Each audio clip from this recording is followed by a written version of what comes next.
Hello everybody, welcome back to Graceful Embroidery. I've got something special to show you today. This month we're going to play around with petals. Here you can see on my craft table a selection of flowers and leaves. Basically here we have one leaf and we have three sizes of flower. But look at what we can achieve with that. This one here, I've put two flowers between the large flower and just stitched it out as one design, and that was stitched on Florani wash away stabilizer and a layer of tulle. Tulle is great for when you're making appliques. You really cannot see. You've got to look very closely or hold them up against a dark background to see the tiny little bits of net that stick out, and you literally can cut round them. But you don't even cut. If you've got very sharp scissors, it's almost a slicing out a knife action, and they're very easy to make. The tulle will move around in your hoop a little bit, and when it does, it seems to create this lovely curled effect, which is great. Now with this one here, I've broken all my rules because I always say trim all the jump threads and trim round the net before you wash away and soak them overnight. And I didn't for this one, I was getting lazy.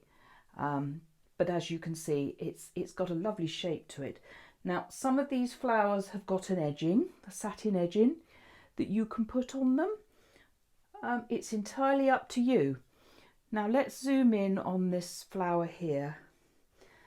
As you can see, I've been in my button box looking for suitable buttons, just as an alternative. I mean, there are little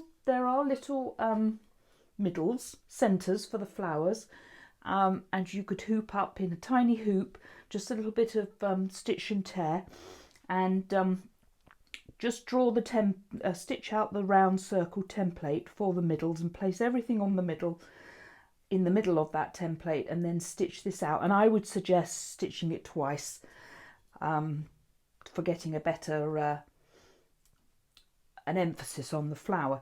As you can see here, this was an experiment. I really wanted to know how narrow a stem you can get away with, and as you can see, I've got away with quite a narrow one. So these are the leaves on a stem, and we've got, there you can see, let the camera see how the tulle in the middle is just softly holding everything together without any bulk. One layer, and these are the ones with the satin edging. The second layer, and then when I'd stitched those out, I realised we needed a third layer. And what can you do with that? Well, you can put a fabric covered button in the middle. That one's been covered with a shot silk. You may, when you go through your button box, find some very interesting buttons. This one here is a mother of pearl, which adds a little bit of class to it. So many options. And then obviously you could put a big crystal in the middle. I need to do some orders for some large crystals because I don't seem to have any. But that is the freebie for June, and I hope that you will play around with it. And what are you going to do with it? Well, there's all sorts of things you can do with it. You can create appliques for bags. I got the idea for this from one of the competition entries last year.